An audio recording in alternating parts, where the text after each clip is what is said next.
여러분 안녕하세요. 찾아가는 새벽기도 시카고 예수사랑교회 조선영 목사입니다. 오늘도 변함없는 주님의 은혜와 평강이 저와 여러분의 삶의 종일 풍성하기를 기도합니다. 오늘 말씀은 레위기 12장 1절에서 7절까지 말씀입니다. 제가 읽어드리지요. 주님께서 모세에게 말씀하셨다. 이스라엘 자손에게 일러라. 여자가 임신하여 아들을 낳으면 그 여자는 이레 동안 부정하다. 마치 월경할 때와 같이 부정하다. 여덟째 되는 날에는 아이의 포피를 잘라 할례를 베풀어야 한다. 그런 다음에도 산모는 피로 더럽게 된 몸이 깨끗하게 될 때까지 산모는 33일 동안 집안에 줄곧 머물러 있어야 한다. 몸이 정결하게 되는 기간이 끝날 때까지 산모는 거룩한 물건을 하나라도 만지거나 성소에 드나들거나 해서는 안 된다. 딸을 낳으면 그 여자는 2주일 동안 월경할 때와 같이 부정하다. 피로 더럽게 된 몸이 깨끗하게 될 때까지 산모는 66일 동안을 집안에 줄곧 머물러 있어야 한다.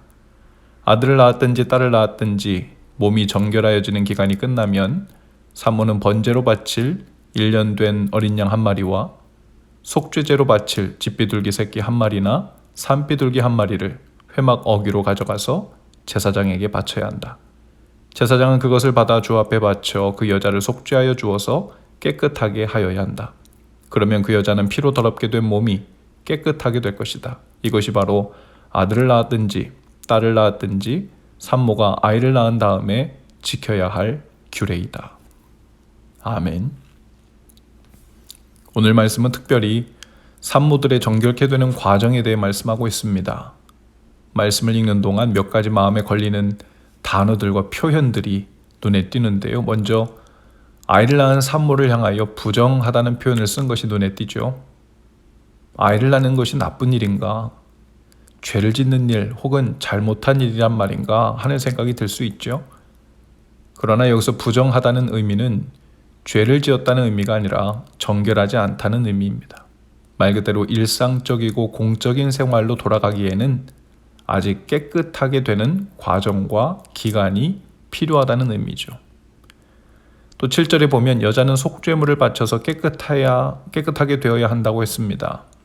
하지만 속죄제물을 드린 결과 산모가 비로소 죄를 용서받게 된다는 의미가 아니라 그 제물로 인해 제의적으로 정결하다는 선언을 받는 데 목적이 있죠. 그제서야 여인은 다시 공적인 활동과 정상적인 본래 자리로 돌아가 이전에 정상적인 모든 일과를 행할 수 있다는 일종의 통과 의례 같은 것으로 볼 수도 있을 것입니다.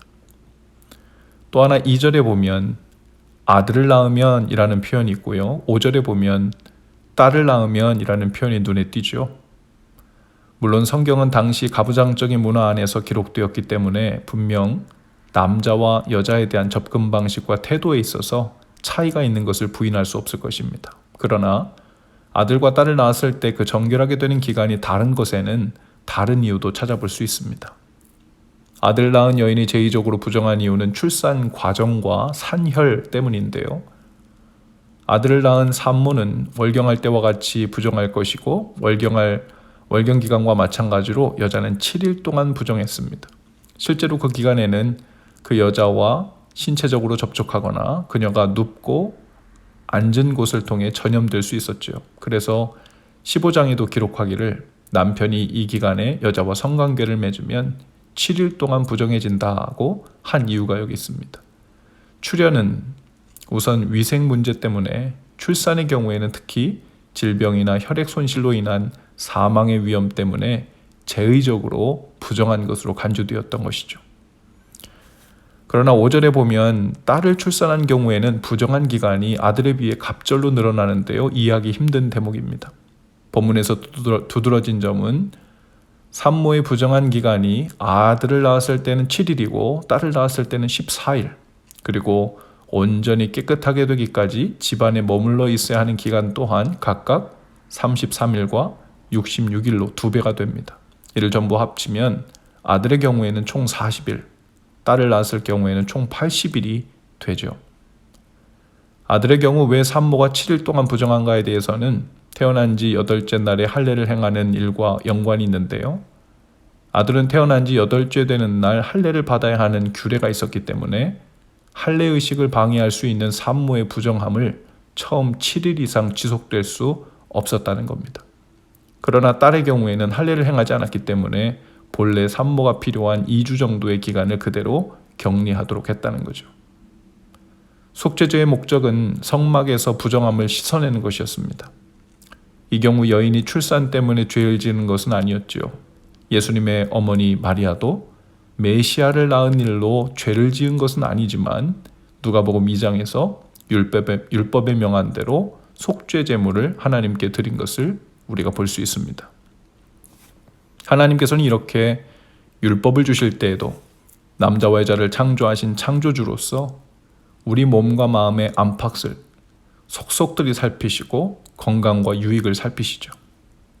때로는 이유도 알지 못하고 주님의 법에 순종하는 것을 말씀하시는 것 같지만 주님은 오늘도 우리의 몸과 영혼이 건강하고 생기 있게 살 수 있도록 우리 자신을 위해 계명을 주시고 명하시는 분이십니다. 주님은 우리에게 가장 크고 첫째 되는 계명으로 또 새 계명으로 서로 사랑하라 라는 계명을 주셨죠. 그 안에는 이웃을 포함하여 원수도 사랑하라는 말씀도 포함되어 있습니다. 이 말씀을 억지로 순종하려고 들다가 우리 안에는 마치 이런 생각이 들 수 있습니다. 억지로 인내하고 참아내느라 오히려 속병이 나고 화병이 나기를 원하시는가 하는 생각이 들 수 있는데요. 주님은 결국 우리의 몸과 마음을 안전하고 건강하게 지키시기 위해 이 계명을 주셨음을 또한 알아야 하죠. 미워하고 저주하며 부들부들 떨리는 마음으로 살다가는 우리 자신이 먼저 병이 들고 맙니다. 주님은 우리를 괴롭히시려는 것이 아니라 가장 건강하고 자유롭게 주님이 주신 생명을 마음껏 풍성히 누리게 하시려는 것이죠.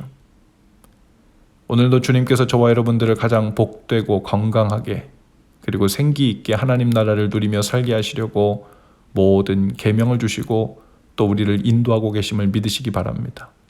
사랑하고 용납하며 주님께 맡기고 감사로 반응하는 일은 하기 싫은데 하나님 때문에 억지로 순종할 일이 아니라 저와 여러분을 가장 잘 아시는 주께서 우리에게 가장 복된 삶으로 인도하시려는 것임을 믿고 순종하며 나가실 수 있기를 바랍니다.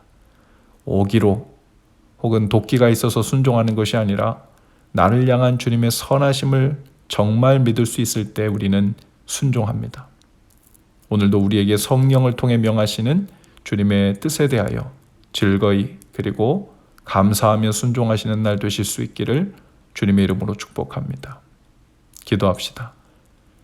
주님, 우리의 몸과 영혼의 건강과 잘됨을 면밀히 살피시는 주님, 오늘도 성령을 통해 명하시는 그 마음에 즐거이 순종하여 그 은혜와 복을 누리는 날 되게 하옵소서.